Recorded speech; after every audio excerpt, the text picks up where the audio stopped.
할렐루야. 인사하겠습니다. 사랑합니다. 축복합니다. 인사하겠습니다.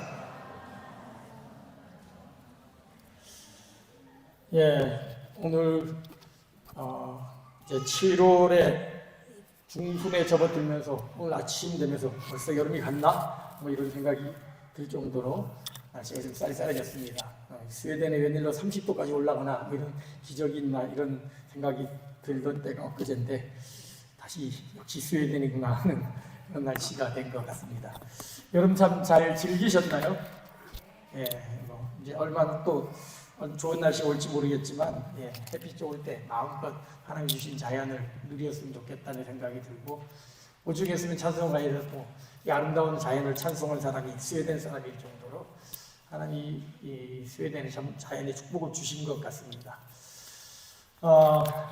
오늘 이제 우리는 그리스도의 삶의 자세, 이 땅에서 그리스도인이 어떻게 살아가야 되는지에 대해서 8번째 시간으로 화해와 용서라는 주제를 가지고 생각해보는 시간을 가지려고 합니다. 지난 7월 11일 날 여의도 국회 도서관 대강당에서 반헌법 행위자 열전이라는 책에 대한 국민보고회가 열렸습니다. 이 책은 지난 2025년에 편집위원회가 구성이 된 뒤에 우리나라 국가가 행한 폭력으로 인해 희생당하는 사람들이 어떤 결과를 낳게 되었는지, 국가는 어떤 조처를 취했는지에 대해서 조사하는 책이었습니다. 근데 그날 그 책에 서평을 한 정의부전 성공회대 교수가 서평을 하면서 이런 얘기를 합니다.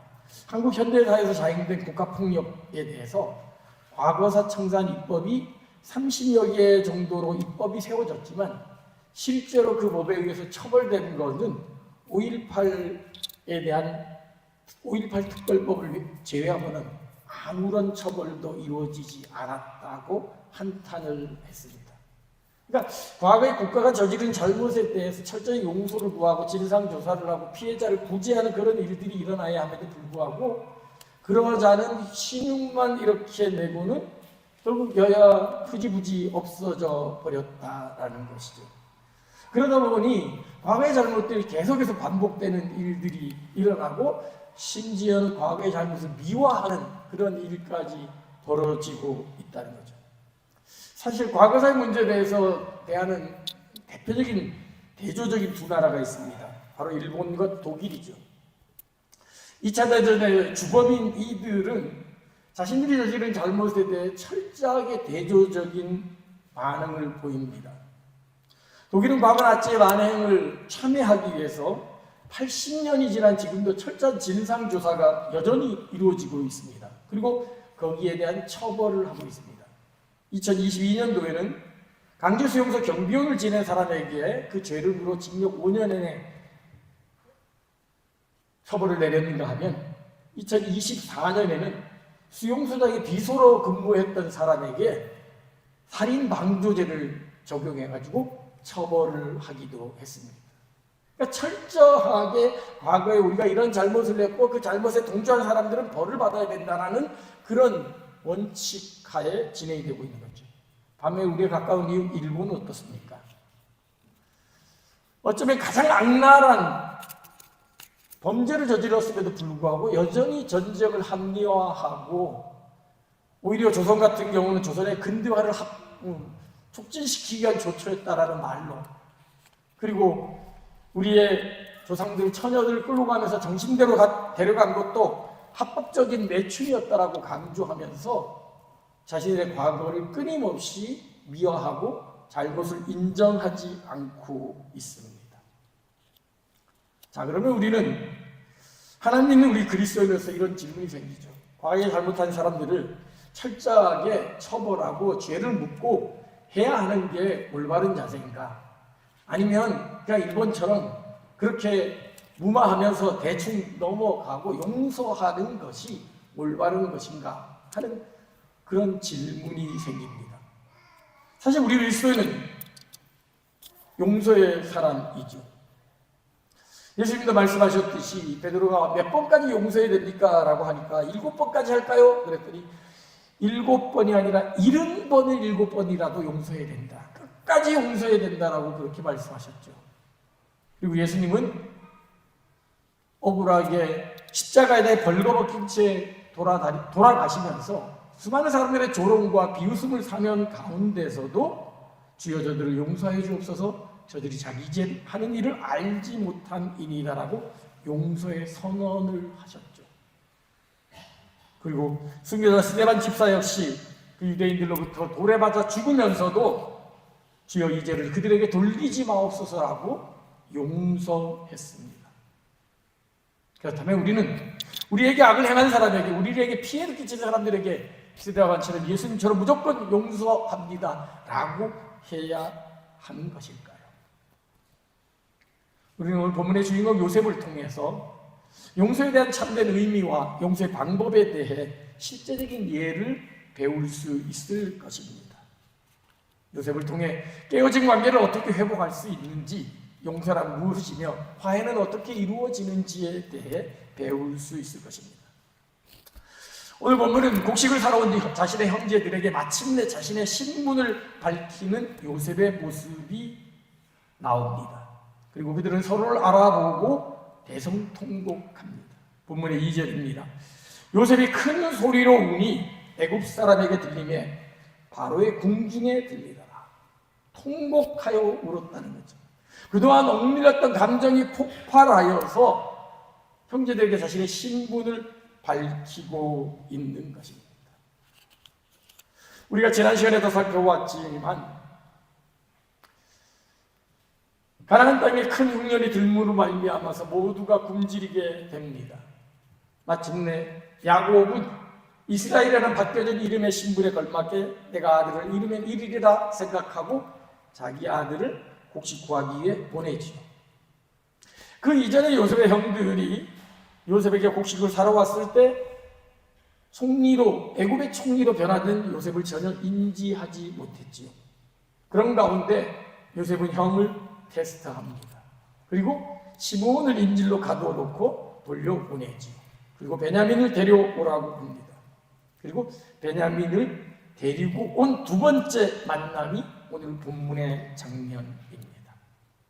우리는 이 모습을 통해 무엇이 진정한 용서이고 화해는 어떻게 이루어질 수 있는지에 대한 중요한 비결을 발견할 수 있습니다. 한마디로 말한다면 그것은 피해자와 당사자가, 가해자가 자기가 피해를 가했다는 사실, 그리고 내가 피해를 당했다는 사실을 인식할 때 가능하다라는 것이죠. 대충 덮어두고 없는 걸로 치자라고 하는 것이 용서가 아니고 화해가 아니라는 것입니다. 요셉은 진정한 화해를 이루기 위해서 형들을 몇 번씩이나 테스트합니다. 42장부터 44장까지 보게 되면 요셉과 요셉의 형들의 그 실랑이가 소개되어 있습니다. 요셉의 형들이 요셉에게 방문했을 때 요셉을 알아보지 못했죠. 그때 요셉은 의도적으로 그들을 정탐꾼으로 몹니다. 그리고 그들에게 자초지정을 다 밝히도록 추궁을 합니다. 마침내 그들은 집에 아버지가 있고 베냐민 동생이 남아있다라고 얘기하고 자기들은 다들 한 형제라고 이야기하고 그 중에 하나는 중간에 잃어버렸다라고 이야기를 하죠.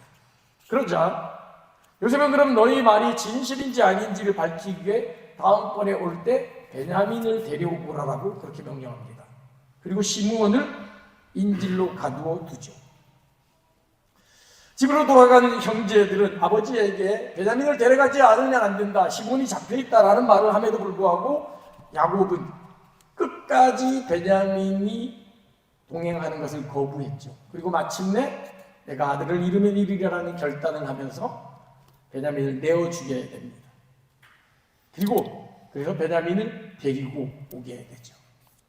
이런 과정을 통해서 요셉은 이 베냐민을 형들이 어떻게 생각하고 있는지, 즉 자기를 옛날에 웅덩이에 빠뜨리고 죽이려고 했고 결국은 노예 상인에게 팔아넘기듯이 베냐민을 쉽게 내어주고 팔아넘기는 사람인지를 확인하려고 했던 거죠. 그리고 아버지가 살아계셨는지를 묻습니다. 왜냐면 아버지가 죽으면 형들이 위압을 가지고서 야 임마 너 가야 돼 그리고 억지로 끌고 올 수도 있었을 터이니까요. 근데 아버지가 살아있음에도 불구하고 베냐민이 따라왔다면 아버지가 베냐민을 내어줬다는 의미이고, 그 이야기는 아버지가 형들을 신뢰한다는 의미이기도 하기 때문입니다. 즉 형들에 대하여 아버지가 얼마나 신뢰하는지를 테스트하기 위해서 아버지가 살아있는지를 물었던 거죠. 그리고 마침내 베냐민이 왔을 때 의도적으로 모든 형제들이 보는 가운데 베냐민에게는 5배의 음식을 줍니다. 이것은 예전에 아버지 야곱이 자기를 편애해서 채색 옷을 입히고 다른 형제들과 달리 특별 대우를 했던 그 모습을 그대로 재현하고 있는 거죠. 당시만 하더라도 형들은 그것을 편애하는 것을 보고 시기하고 질투해서 결국 요셉을 잡아 죽이려고 했던 거죠. 이번에도 5배를 줬을 때 과연 형들은 어떤 반응을 보이는지를 한번 유심히 살펴보려고 했던 거죠. 그런데 이번에는 달랐죠. 막내에게 5배를 주었음에도 불구하고 형들은 함께 기뻐하면서 즐겁게 잔치에 동참했던 거죠. 그리고 마지막으로 과연 자기를 팔아넘긴 것처럼 베냐민을 그렇게 팔아넘길지 시험하기 위해 일부러 베냐민의 자루에 은잔을 넣어둡니다. 이제 곡식을 얻어 돌아가려고 하는 그 가족들에게 특별히 군사를 시켜서 베냐민의 자루에 은잔을 넣어두게 했고, 그래서 집으로 돌아가는 사람들을 검문검색해가지고 너희들이 이 귀한 보물을 훔쳐갔다라고 누명을 씌워서 조사해 보니 놀랍게도 베냐민의 자루에서 그 은잔이 나왔던 거죠. 그래서 요셉이 이야기합니다. 이 도둑놈 이 베냐민을 남겨놓고 너희들은 가도 좋다라고 이야기하죠. 만약에 그 말에 그래 베냐민은 잡혀도 좋다라고 형들이 갔다라면 아마 화해는 이루어지지 않았을 겁니다. 영원히 남남으로 그냥 살았을런지도 모릅니다. 그런데 이번에는 다른 반응을 보입니다. 형제들이 베냐민을 놓고 갈 수 없다라고 완강하게 거부합니다. 우리가 베냐민을 놓고 가게 되면 아버지는 아마 화병에 죽을 것이다라고 이야기합니다. 거기다가 유다는 나서서 자기 아들을 대신하여 내가 베냐민을 데리고 오겠다라고 약속까지 한 사람이었기 때문에 이번에는 자기가 인질로 잡혔겠다고, 내가 대신 베냐민 대신 잡힐 테니까 베냐민만큼은 돌려보내라고 그렇게 말합니다. 44장 33절입니다. 이제 주의 종으로 그 아이를 대신하여 머물러 있어 내 주의 종이 되게 하시고, 그 아이는 우리 형제들과 함께 올려보냈었습니다. 차라리 내가 종이 되겠습니다. 내가 노예가 되겠습니다. 그러나 베냐민만큼은 제발 아버지에게 돌려보내달라고 그렇게 부탁했던 것입니다. 그리고 요셉은 무엇보다 형들이 서로의 대화를 통하여 그들이 자신의 죄에 대하여 후회하고 있다는 것을 발견하게 됩니다. 42장 21절입니다. 그들이 서로 말하되 우리가 아우의 일로 말미암아 범죄하였도다. 그가 우리에게 애걸할 때 그 마음의 괴로움을 보고도 듣지 아니하였으므로 이 괴로움이 우리에게 임하도다. 그들은 시므온이 잡히고 베냐민이 잡히는 이런 모습을 통하여서 자신들의 죄를 발견한 것입니다. 그때 막내 요셉이 그렇게 살려달라고 애걸복걸함에도 불구하고 매몰차게 죽이려고 했고 결국 노예 상인에게 팔아넘겼던 그 모습, 그 죄악이 떠올라서 그 죄값을 치르는구나, 우리가 천벌을 받는구나, 그렇게 고백하며 자신들의 죄를 시인하고 있었던 거죠. 그리고 이러한 고백 속에서 무엇보다도 유다는 이 모든 것들이 하나님 앞에서 범죄하였다는 사실을 고백합니다. 44장 16절입니다. 하나님이 종들의 죄악을 찾아내셨으니, 하나님이 우리의 모든 죄악들을 찾아내서 여기에 대해서 처벌을 하고 있는 거다라고 그렇게 고백했던 거죠. 비로소 형들은 자신의 죄악을 사람들 앞에서, 하나님 앞에서 인정한 것입니다. 진정한 화해라는 것은 자신의 잘못을 인정할 때 시작합니다. 그 잘못을 변명하고 합리화한다면 결코 그 일은 바로잡을 수 없습니다. 정직하게 자신의 죄악을 인정하고 회개할 때 비로소 용서는 시작이 되는 거죠. 이러한 긴 테스트 과정을 통하여 마침내 형들의 변화를 경험한 요셉은 자신의 정체를 드러내면서 용서의 선언을 합니다. 4절에서 이야기합니다. 요셉이 형들에게 이르되 내게로 가까이 오소서. 그들이 가까이 오니 이르되 나는 당신들의 아우 요셉이니 당신들이 애굽에 단자라. 마침내 모든 진실이 드러나고 있습니다. 그렇습니다. 용서와 화해는 진실에 기반합니다. 무엇이 옳고 그른지를 알아야지 진정한 화해가 일어날 수 있다는 것이죠. 누가 가해자고 누가 피해자며 무엇이 잘못되었는지를 정확하게 그것을 분별하고 그것을 받아들일 때, 그래서 잘못에 대해서 철저히 회개하고 후회하고, 그리고 그 잘못을 당한 사람은 그러한 모습에 대하여 이제는 용서하고 품어줄 때 진정한 화해가 이루어질 수 있는 것이라는 겁니다. 그러면 이런 진정한 화해는 누가 시작할 수 있을까요? 당연히 피해를 당한 사람이겠죠. 가해자가 피해자에게 화해를 청할 수 없습니다. 시컷 때려놓고 야 이제 화해하자 이렇게 말하는 것은 어불성설이겠지요. 가해자가 할 수 있는 것은 화해 이전에 먼저 용서를 구하는 것일 겁니다. 화해는 당한 사람이, 피해자가 먼저 청할 수 있습니다. 자신의 신분을 밝힌 요셉은 이제 화해를 선언합니다. 두려움에 떨고 있는 형들에게 화해를 청하고 있습니다. 5절입니다. 당신들이 나를 이곳에 팔았다고 해서 근심하지 마소서, 한탄하지 마소서. 더 이상 두려워하지 마세요. 당신들이 죄를 깨달았으니 됐습니다. 나를 판 것에 대하여서 후회하니까 됐습니다. 이제는 이 모든 것을 제자리로 돌려놓을 필요가 있습니다. 라고 말한 거죠.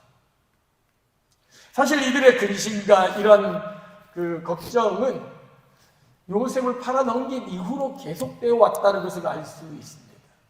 그것을 알 수 있는 힌트가 뭐냐면 50절에 보게 되면 나중에 야곱이 요셉의 요청으로 인하여 마침내 애굽에 도착을 합니다. 그렇게 도착한 나이가 130세입니다. 그리고 그곳에서 17년을 지내다가 147세에 애굽에서 죽습니다. 근데 애굽에서 죽자, 아버지 야곱이 죽자 요셉의 형제들이 이런 반응을 보입니다. 50장 15절입니다. 요셉의 형제들이 그들의 아버지가 죽었음을 보고 말하되 요셉이 혹시 우리를 미워하여 우리가 그에게 행한 모든 악을 다 갚지나 아니할까 하고 걱정하고 두려워했다는 거죠.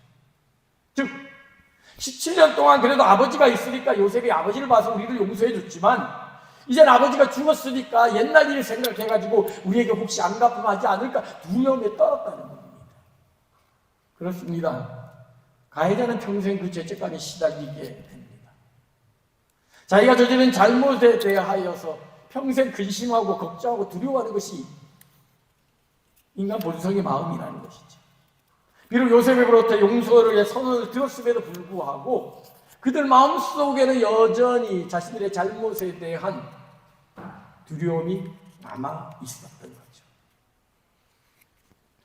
안타까운 사실은 자신이 잘못한 것에 대한 두려움과 걱정과 근심, 염려 없이 아무 일도 없이 살아가는 뻔뻔한 사람들이 또한 우리 가운데 주변에 있다는 거죠.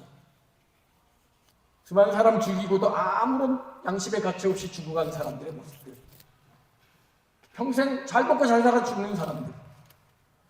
남에게 그렇게 잘못을 하고서도 그 사람을 대하면서도 내가 뭐 잘못한 게 있냐라고 뻔뻔하게 대하는 사람들이 우리 주변에 너무도 많이 있다는 거죠.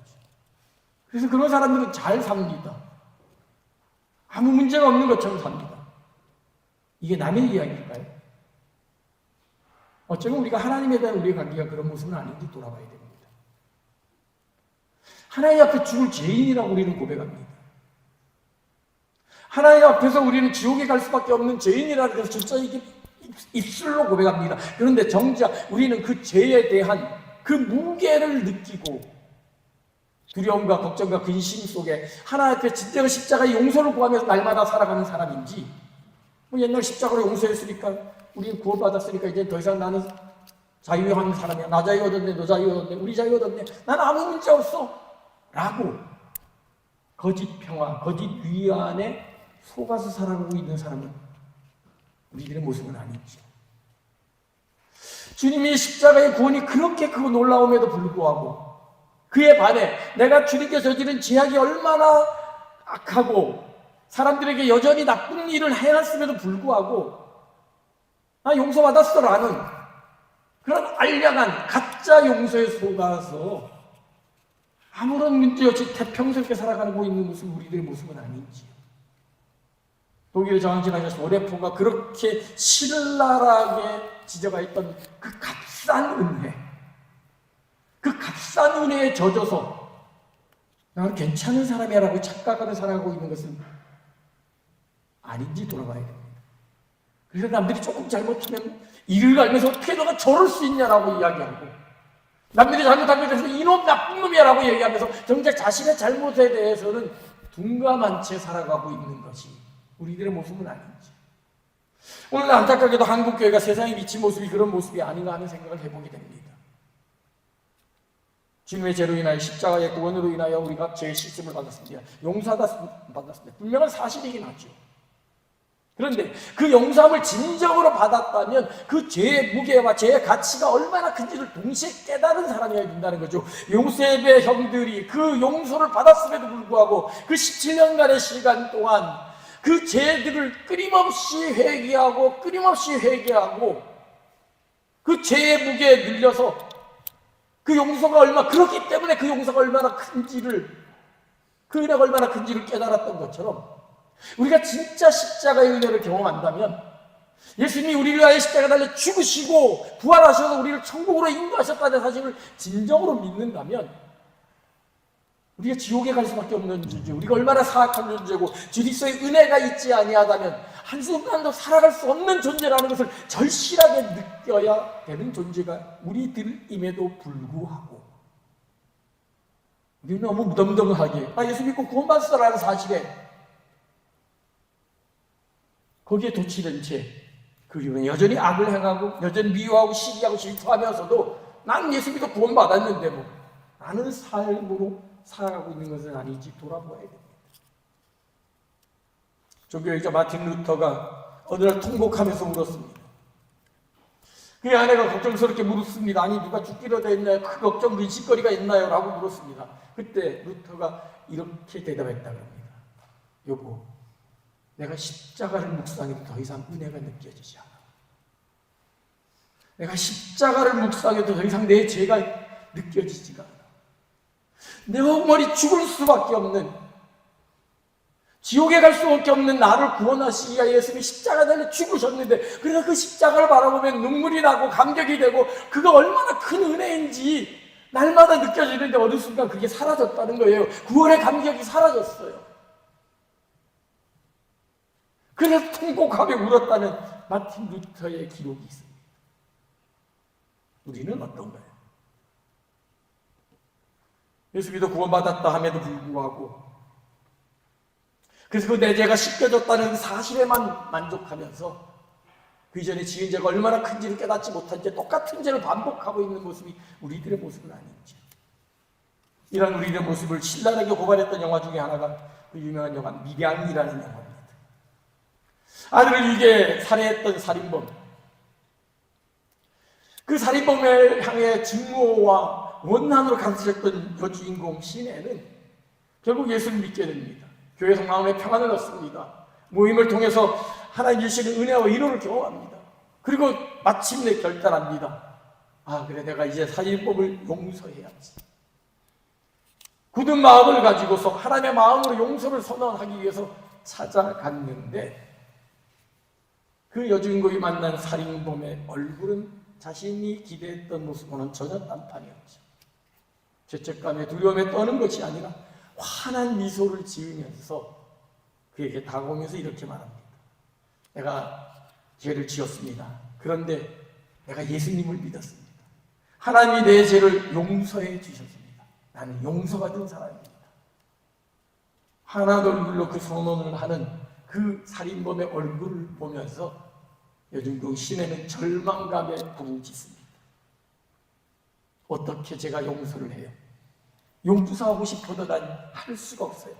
그 인간이 이미 용서를 받았다는데, 그래서 마음의 평화를 얻었다는데, 내가 그 인간을 용서하기도 전에 어떻게 하나님이 먼저 용서를 하세요? 이 절규는 가짜 용서를 받은, 가짜 화해를 경험한 사람들을 향한 절규.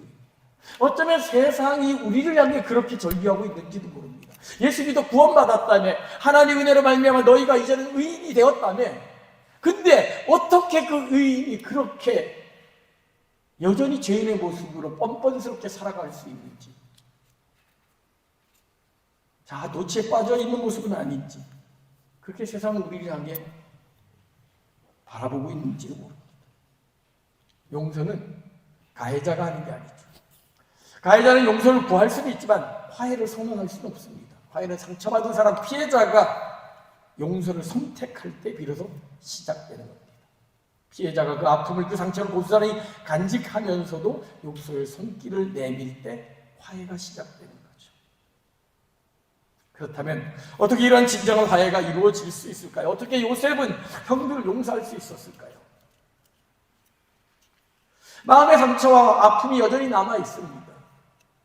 물론 이런 과정들을 통해 형들이 변화되었던 것을 확인합니다. 그들이 죄를 지었다는 고백을 듣습니다. 무엇보다 하나님 앞에 자신의 죄를 지었다는 것을 듣습니다. 자, 이제는 가해자 쪽의 문제는 해결이 됐습니다. 가해자는 철저하게 용서를 구하고 있습니다. 그러면 피해자인 내가 그 사람을 그렇다고 해서 무조건 다 받아들일 수 있을까요?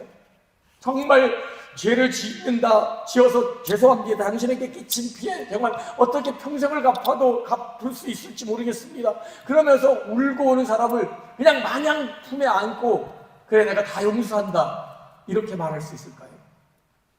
그렇게 해야 되겠죠. 나를 배신하고 나를 등쳐먹고 내 가족에게 피해를 끼치고 내 사업을 망치고 내 가정을 깨뜨리고 나의 미래를 망가뜨린 수많은 일들이 우리 주변에 일어날 때 그 사람이 회개하고 들어온다면 받아줘야겠죠. 근데 그렇게 가능할까요? 여전히 죄성을 가진 연약한 인간의 본성을 가진 우리가, 가해자가 그렇게 회개한다고 무조건 다 받아줄 수 있을까요? 더구나 그 영화에 나오는 자기 아들의 살인범이 진정으로 용서했다면 그 얼굴을 보면서 진정 용서한다라고 과연 말할 수 있을까요? 그 사람의 얼굴을 볼 때마다 내 아들의 얼굴이 떠오르고, 그 사람의 얼굴을 볼 때마다 내가 띈 돈이 생각이 나고, 그 사람의 얼굴을 볼 때마다 내가 받았던 그 모멸감과 상처들이 있음에도 불구하고 그 사람을 용서하고 품어줄 수 있을까요?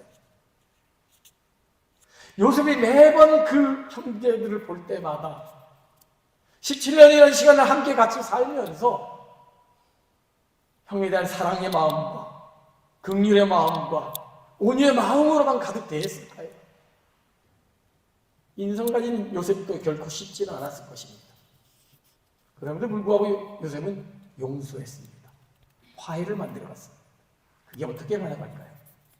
요셉이 형들에게서 한 말에서 그 비결을 발견할 수 있습니다. 요셉은 형들을 바라보는 사람이 아닙니다. 요셉은 사람을 보지 않았습니다. 상황을 보지 않았습니다. 요셉은 하나님을 바라본 사람입니다.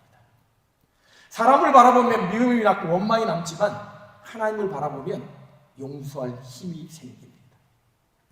요셉은 형들을 위로하는 과정에서 하나님이라는 단어를 무려 4번이나 반복해서 사용하고 있습니다. 5절입니다. 하나님이 생명을 구원하시려고 나를 당신들보다 먼저 보내셨나이다. 7절, 하나님이 나를 당신들보다 먼저 보내셨나니.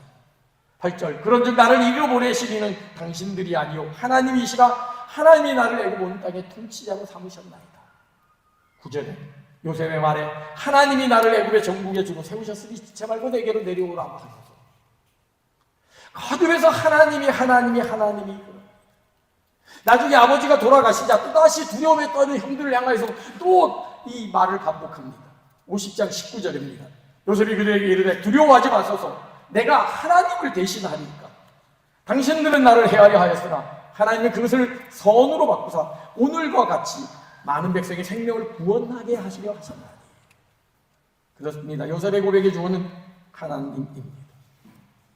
요셉의 인생은 하나님이 주관하셨다는 사실을 그는 분명히 인정하고 있는 것이죠.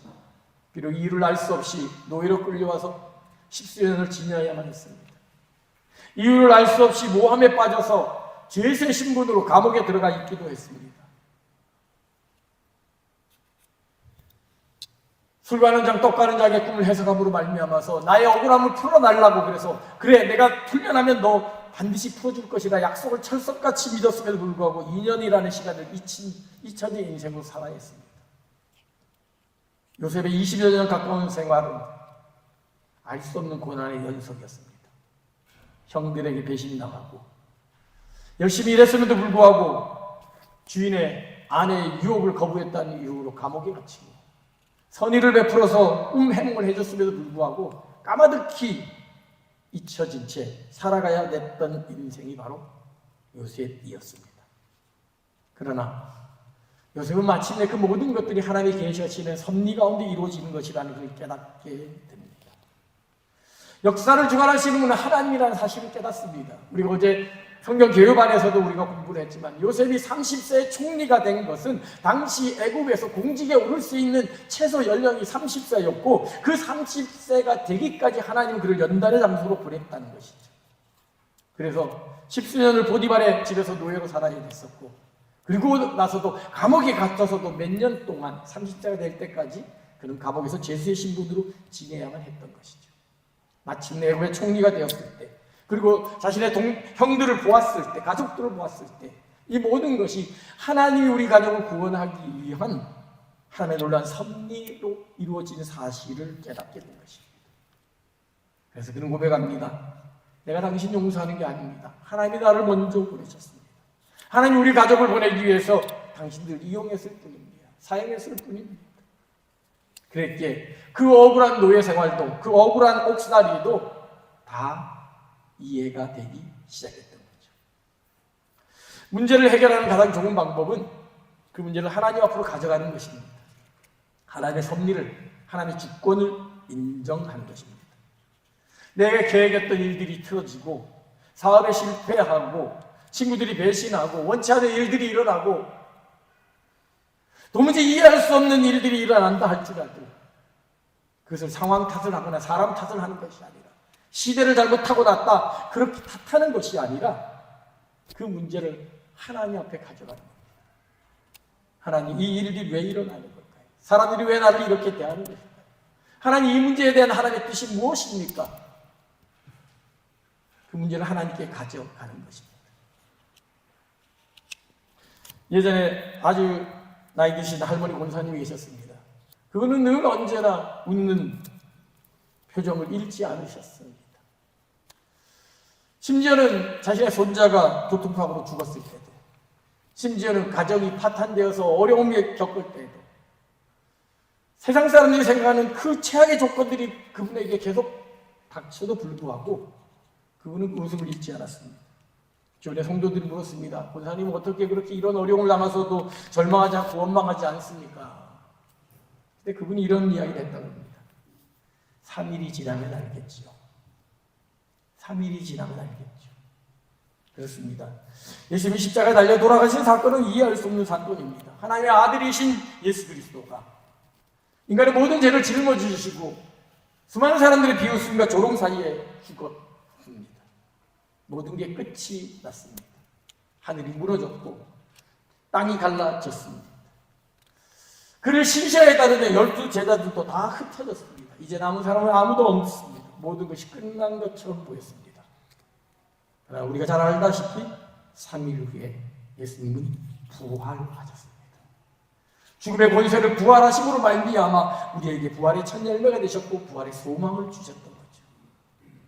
때로는 우리는 십자가에 달려 죽는 것만 같은 그런 고난 속에 처할 때도 있을 겁니다. 십자가에 달려 죽음으로 말미암아 모든 것이 다 끝나버린 것 같은 절망의 3일 같은 그런 시간이 우리에게 다가올 수도 있을 것입니다. 그때 왜 이런 일이 나한테 일어났을까? 왜 이 사람들이 나한테 이렇게 대할까? 왜 현실은 이런 것인가라고 눈에 보이는 현실과 상황과 사람을 바라본다면 우리는 절망할 수밖에 없을 것입니다. 그러나 하나님을 바라본다면 3일후면 알겠지. 무슨 뜻이 있겠지. 결국은 하나님이 협력하여 선을 이룬다는 사실을 굳게 믿는다면 어떤 형편과 상황 속에서도 절망하지 않고 하나님 주신 평강을 누리면서 살아갈 수 있을 것이요. 결국엔 나에게 그렇게 해를 끼친 모든 사람들도 상황들도 다 용납하고 받아들이는 평안을 허락받을 수 있을 것입니다. 내가 너에게 준 것은 평강이요. 이것은 세상에 줄 수 없는 평강을 너에게 줄 것이라고 예수님이 약속하셨던 그 평강을 얻을 수 있는 것입니다. 왜 우리가 이 평강을 누리지 못할까요? 왜 우리가 불안과 근심과 걱정과 염려 가운데 계속하여 사는 것일까요? 문제가 점점 악화되는 이유는 우리가 하나님 앞으로 가져가는 것이 아니라 내가 하나님이 되려고 하기 때문입니다. 내가 문제를 해결하려고 하는 것이죠. 내가 얽혀진 관계를 바로잡으려고 하는 것이죠. 내가 어떻게든 이 억울함을 풀어보려고 애를 쓰는 겁니다. 그러면 그럴수록 점점 더 문제는 얽혀지기 시작하고 꼬여지기 시작합니다. 요셉의 형들이 그랬습니다. 그들은 아버지의 편애가 못마땅스러웠습니다. 자기들 일하는데 요셉만 집에서 편하게 쉬게 했습니다. 자기들은 누더지 옷을 입고 있는데 요셉만 채색 옷을 입고 잘 먹고 잘 살았습니다. 하는 행동 하나하나가, 하는 말 하나하나가 모두 다 가시처럼 그들에게 다가왔습니다. 집안의 평화는 이 요셉 한 놈만 없으면 평화로울 줄 알았습니다. 아버지의 사랑은 이 요셉 한 놈만 없으면 자신들에게 올 줄로 알았습니다. 그래서 그들은 결국 요셉을 해치우기로 결단합니다. 그리고 요셉을 팔아 넘겼습니다. 요셉은 사라졌습니다. 그리고 가정의 평화가 왔을까요? 오히려 아버지의 분노와 근심과 걱정은 더 심해졌고 편애는 더욱더 심해졌습니다. 가정의 웃음기는 사라져버렸고 아버지는 틈만 나면 잃어버린 요셉을 기억하며 눈물로 과거를 회상했습니다. 그 십수년의 수많은 시간 동안 요셉의 형들은 아버지의 얼굴을 볼 때마다 두려움에 떨었고 자신이 바라본 요셉에 대한 생각으로 걱정과 염려로 살아야만 했습니다. 내가 문제를 해결하고 했을 때 그 문제는 더욱더 복잡해졌던 것이죠. 그리스도인은 그리스도를 믿는 사람입니다. 그러기에 그리스도처럼 때로는 십자가에 이유 없이 매달려 죽음의 고통을 당한다 할지라도 때로는 3일간 그 무덤에서 모든 것이 다 끝난 것 같은 상황에 처한다 할지라도 묵묵하게 하나님의 뜻을 기다리는 사람입니다. 그럴 때 무덤에 내려갔을 때 하나님께서 그를 지극히 높여 저 높은 곳에 올려 세우셨던 것처럼 하나님께서 결국 가장 적절한 때에 요셉을 애굽의 총리로 세우고 온 가족을 살리셨던 것처럼 하나님께서는 우리를 높이 올려 세워서 결국 모든 것을 하나님의 때대로 아름답게 선을 이루어 가실 줄로 믿습니다.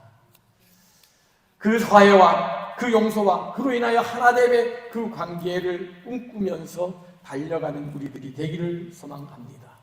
그리할 때 마침내 우리에게 얽혀졌던 모든 관계들이 하나하나 술술 풀려지면서 진정한 사랑과 화해가 넘쳐나는 아름다운 관계가 우리 가운데 일어날 줄로 믿습니다.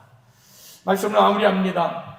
우리가 어떻게 서로 사랑하고 용납하는 그런 더불어 함께 사는 가정, 사회를 만들어갈 수 있을까요? 우리 앞에 놓여진 이해할 수 없는 모든 상황과 환경이라 할지라도 이 모든 일을 하나님이 주관하신다는 사실을 굳게 믿어야 합니다. 비록 세상을 살아가면서 이해할 수 없는 고난과 역경 수없이 아마 당할 겁니다. 사람들로부터 배신도 따돌림도 당하는 일도 있을 것입니다. 성실하게 열심히 일했음에도 불구하고 전혀 원치 않은 결과가 내 앞에 닥칠 수도 있을 것입니다. 그럴 때 사람들은 절망합니다. 원망합니다. 탓합니다. 그러나 그리스도인은 사람을 보고 상황을 보고 원망하고 절망하는 사람이 아닙니다. 이 모든 것에 하나님의 계획하심과 섭리가 있음을 믿으면서 하나님께서 이 모든 것을 바로잡아 주실 것을 믿으면서 믿음으로 하나님을 바라보며 하나님에 대한 시선을 놓치지 않는 사람이어야 합니다. 구원의 방주에는 창문이 하나밖에 없었죠. 그 창문은 위에 달려 있었습니다. 옆에서 아무 환경을 보고 사람을 본다면 근심, 걱정, 염려할 수밖에 없을 것입니다. 그러나 위에 달린 창문을 바라보면서 하나님만 바라본다면 이 모든 상황과 환경들은 결국 합력하여 선을 이루시는 하나님의 뜻에 의해서 바로잡게 되는 일들이 일어나게 될 것입니다. 사람을 보면 미움만 남습니다. 상황만 바라보면 한숨과 근심과 걱정만 생깁니다. 그러나 하나님을 알아본다면 소망이 생깁니다. 용서할 수 있는 힘이 생깁니다. 요셉이 그러했고 스데반이 그러했고 무엇보다 예수님이 그러했습니다. 이런 진정한 용서와 화해의 모습이 우리 가운데 있기를 소망합니다. 깨어진 가정과 깨어진 남편과 아내, 깨어진 부모와 자녀의 관계, 깨어진 교우 관계, 깨어진 이웃과의 관계들, 무엇보다도 깨어진 하나님과의 관계가 회복이 되어져서 진정한 하나님의 아들이라 칭함을 받는 그런 온전한 그리스도인으로 살아가는 우리 모두가 되기를 주님의 이름으로 축원합니다.